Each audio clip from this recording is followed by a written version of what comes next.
42e édition de la Semaine nationale de la sécurité routière. La coordination départementale des transports routiers et maritimes échange avec le Haut Conseil du transport. Dans le cadre de la 42e édition de la Semaine nationale de la sécurité routière, la coordination départementale des transports routiers et maritimes de Sinfra a organisé le vendredi 3 juillet 2026 une rencontre d'échange avec les responsables du Haut Conseil du transport à leur siège. Cette importante séance de travail s'est déroulée en présence du sous-préfet de Sinfra et du commandant de brigade adjoint venu réaffirmer l'engagement des autorités administratives et des forces de sécurité à accompagner toutes les initiatives visant à promouvoir la sécurité routière et la professionnalisation du secteur des transports. Les échanges ont porté sur le respect du code de la route, la prévention des accidents, la sensibilisation des conducteurs et des usagers ainsi que le renforcement de la collaboration entre les différents acteurs du transport terrestre. Les participants ont également insisté sur la nécessité d'adopter des comportements responsables afin de réduire les accidents de la circulation et de préserver des vies humaines.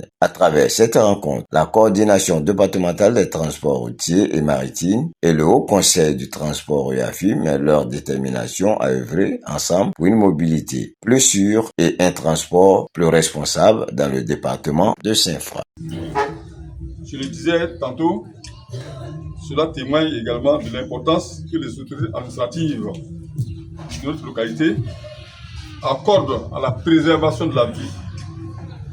Parce que la sécurité routière, c'est la préservation de la vie. Lorsque nous sortons et que nous donnons les conseils aux conducteurs, c'est comme si nous leur donnions le conseil pour ne pas écouter leur vie, pour ne pas être malade. Parce que vous le savez, nous le savons également, chacun de nous, ici présents, on a eu des parents qui ont été accidentés. Ceux qui ont eu la chance, c'est peut-être ceux qui ont eu des fractures au niveau des bras, au niveau des pieds. Mais il y en a qui ont eu des fractures crâniennes. Et ces fractures crâniennes, elles ont complètement immobilisées dans la maison. Au point qu'aujourd'hui, ce sont des gros malades, des grands malades que nous avons oubliés. On les a oubliés, ils sont dans la maison, tout simplement parce que il y a un individu qui n'a pas compris le code de la route et qui a occasionné la mort certaine d'un père de famille, d'une mère de famille. Après un constat amer de tout ce qu'on a vécu, tout ce qu'on vit sur les routes, le gouvernement a dit il faut que les usagers que nous sommes là, qu'on puisse nous mettre en sécurité. Et pour nous mettre en sécurité, les personnes à qui le message doit être adressé, c'est forcément vous qui nous transportez.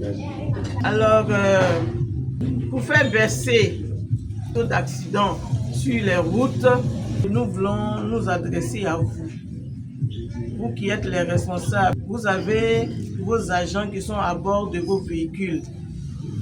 Je sais que vous le faites. Vous demandez de sensibiliser vos chauffeurs, de prendre les mesures qu'il faut en amont pour leur permettre d'assurer la sécurité des usagers qu'ils transportent lorsqu'ils sont au volant. Donc nous avons pris bonne note. La présence de madame le commandant nous aussi nous réconforte. Mais le fait de nous dire matin que de façon économique, vous tenez le pavé, vraiment ça nous plaît. Tout ce que vous avez dit ici est propre. C'est la saison des pluies.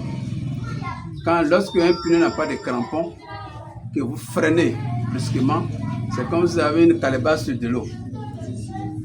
Et nous qui avons été, j'ai eu la chance de faire beaucoup de choses dans ma vie. J'ai été aussi moniteur d'auto-école par occasion. Quand vous roulez déjà à 100 à l'heure, que la chaussée est sec, vous aurez beau freiner, vous aurez au moins 20 à 25 mètres pour vous arrêter. Quand la chaussure est mouillée, prenez 35 mètres, 37 mètres. Donc ça glisse.